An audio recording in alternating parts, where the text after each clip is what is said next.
These are members of Hammerdown Multisport. It is a relatively new group of about 70 athletes from Bay and Walton counties. Cycling is one of their passions. We're a great group of athletes. We're real excited about being able to train in such a beautiful area and, being able to promote cycling and triathlon and running. They say safety depends on knowing the rules of the road. You want to slow down a little bit, get a view of where the cyclist is. The cyclists, if they're doing their job, they're staying to the right.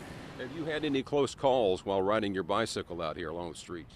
I have. A lot of times people don't realize how fast we're moving as cyclists, and they'll pass us and then they'll turn right in front of us, not thinking that we're still there. And a lot of times we have to slam on our brakes, and there's been a few instances where people have actually hit the broadside of a car. I got a bike less than a year ago, and when I first started riding, I was terrified to get out on the roads. Just cars being so close and the bike lanes are so small. Bicycles are a very good tool. We use them for a lot of close quarters. Police officers know all too well about the close calls between bicycles and motorized vehicles. You see a lot of drivers, they get impatient because of the bicycles. Most lanes around here don't have the bicycle lanes, but we have been fortunate enough to get some here lately. So it's a two-way message for the bike riders and the drivers, too, to be careful. Yes, it is. The bicycles have to adhere to all the rules, just as any other vehicle would on the roadway. And you see a lot of bicycle riders, and they're riding against the traffic, which is wrong. We need the drivers to pay attention to the riders on the bikes because they are vehicles as well, according to Florida statute. Our mission on September 18th was to find the mother of all cheeseburgers. And we brought with us an insatiable appetite. Our first stop, here we go, number one. Five Guys Burgers and Fries. Well, this is my second burger today. A manager at Five Guys described the burgers as fresh and never frozen, with no special ingredients. Customers describe it as delicious. Is that fair? Looks good. Are we ready? Let's do it. And after our first burger, we had to agree. First on the list. Many more to come. Our second stop, number two. Here we go. Beef O'Brady's in Lynn Haven, home of the OMG Burger. Once I found out it was National Cheeseburger Day, I had to get one. Beefs says their burgers are made with love and cheese, bacon, barbecue sauce, just about everything you can put on it. Are you ready for this? I think I'm ready. It looks really good. I don't know if I'm ready for this. Burger number two. Here we go. It was juicy, it was hot, it was perfect tonight. And now it's gone. After our second stop, it was on to Whataburger. Number three. Our third and final stop on National Cheeseburger Day is Whataburger in Lynn Haven, who just so happens to be having their grand opening, and I'm here with What a Guy. What a Guy, do you like Whataburger cheeseburgers? And how much do you like Whataburger cheeseburgers? You can't beat a Whataburger. You're going to have to try one, especially on National Cheeseburger Day. What do you think about Whataburger's burgers? Best in the business. So how are you feeling? This is our third burger. You know, I feel like I'm slowing down a little bit, but I got it. I think I got it in for me for a patty melt. And after a day of searching for the best cheeseburger, it may all come down to one observation. What do you think goes into their burgers that makes them so special? Cow. Simple yet satisfying.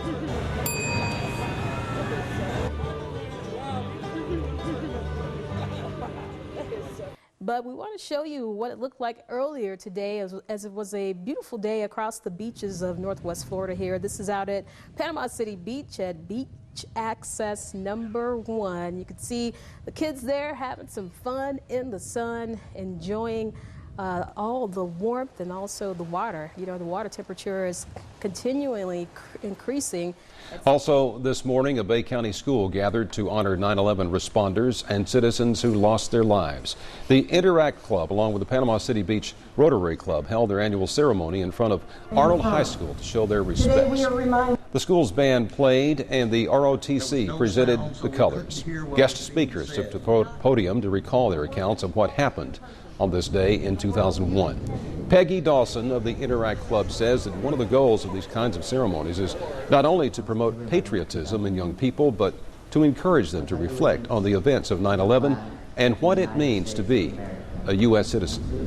We wanted other students to recognize military, firefighters, police officers, and the everyday average citizen who step up and help when the help is not necessary. But in that event, those who lost their lives, and to help those families who have lost their lives, to be there for them. Arnold High School was also granted one of 54 concrete pieces from the Pentagon, now on display in the school's auditorium. A Georgia man dies after he goes swimming this afternoon in the Gulf of Mexico. Panama City Beach police say first responders spotted 27-year-old Armando Velasquez nearly 100 yards offshore near the county pier. First responders were able to get to Velasquez and pull him to the beach. He was later transported to Bay Medical Center where he was pronounced dead. Authorities say Velasquez was swimming when he became caught in a rip current. Have you ever wanted to know more about the history of St. Andrews? Well, now is your chance. The Panama City Publishing Company Museum is now offering walking tours of the beautiful area. The tour is completely free of cost. It covers an estimated 0.7 miles, which, while highlighting the historically significant points along the way, there's even a guidebook available that you can take with you that shows pictures of what the area looked like back in the 1920s. And due to the positive response from the community, the museum is able to offer even more services. The community's been interested in it because we went from 12 tours to 72 tours, which is pretty darn awesome. We are able to give back because y'all filled in the information to us from 1920 until now. So now we're able to say, hey, thanks, now come learn. What began in 2005 as a small effort for world peace grows into a global movement of young people. Girl Scouts of Troop 632 gathered today to take part in Pinwheels for Peace as a way to recognize International Peace Day. The group will create pinwheels to illustrate their thoughts about peace and to visually express their feelings about what's going on in the world and in their lives. Last year, more than 4 million pinwheels were spinning in over 3,500 locations around the world. Here's what peace means to some of the girls. We're making pinwheels so we can about peace, and I wrote on mine how the world make a world a better place with peace. If there's not peace in the world, people will fight over each other and hate each other. We're trying to show that we should have peace everywhere. You can see those pinwheels in action this Friday, the 21st, in front of Lynn Haven Elementary School in honor of International Peace Day. 1 year ago that News 13 told you about the ongoing controversy over this disposal site. At that time, these gates to coyote disposal were locked. No dumping allowed. The dump is located just off of 9th Street and Sherman Avenue in Millville.